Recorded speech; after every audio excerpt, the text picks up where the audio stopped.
Welcome to Golden Life Devotions.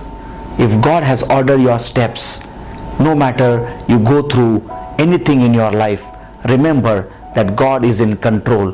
He is leading you and guiding you into victory and into miracles. Psalms 37 and verse 23 says, "The steps of the righteous man are ordered by God." Many times I think when God says that our steps are ordered by Him, then why we have to go through some situations in our life that are challenging, heartbreaking, that puts a lot of disappointment in our life. I was thinking the other day, what if Joseph was not sold in slavery? He would have still been a topic of a mockery, still been the brother who was always looked down. What if Joseph was not sold in slavery?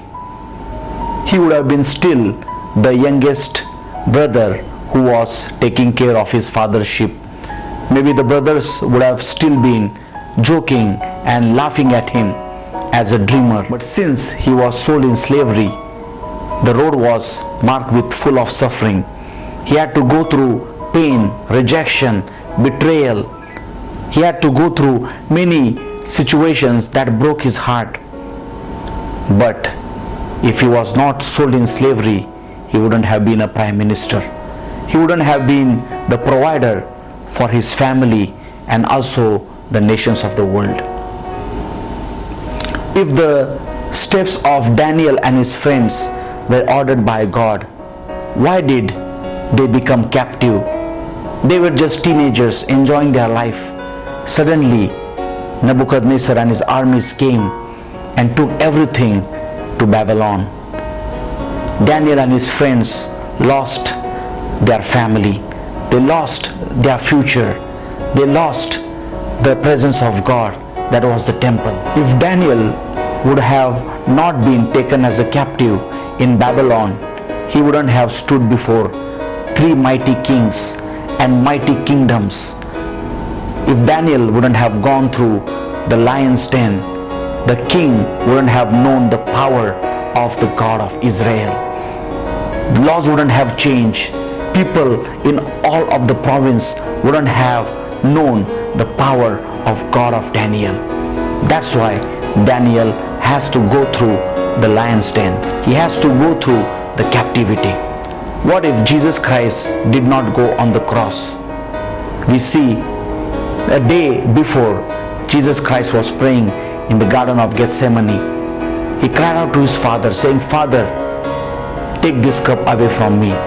Nevertheless, not my, but your will be done." The cross was a horrible punishment.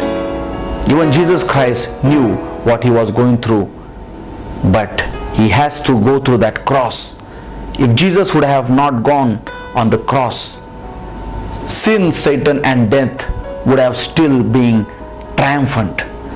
Since Jesus went on the cross of Calvary, the power of sin, death and Satan was defeated, and he has made a way for you and me to go to the Father.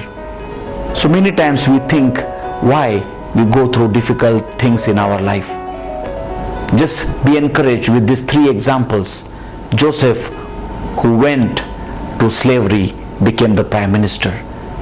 Daniel, who went through captivity, became a mighty servant of God, a prophet who wrote things about the future. He stood before mighty kings and kingdoms. Jesus Christ, who went through the cross, the Bible says on third day he rose again, and today he's sitting at the right hand of the Father, and one day he's going to come as King of Kings and the Lord of Lords. And we see in Philippians, God gave him the name that is above all names. At that name every knee will bow down, every tongue confesses that Jesus Christ is the Lord. Many people have confessed that when they went through some dark times, difficult times, sicknesses, God gave them new revelations. Many people wrote songs that have blessed generations because of those hard times. So today I want to encourage you, if you are going through some difficult times in your life, don't get discouraged, because God is going to do something marvelous, something miraculous in and through your life. Now you will not realize, but in the days to come, your test is going to turn into a testimony. God bless you.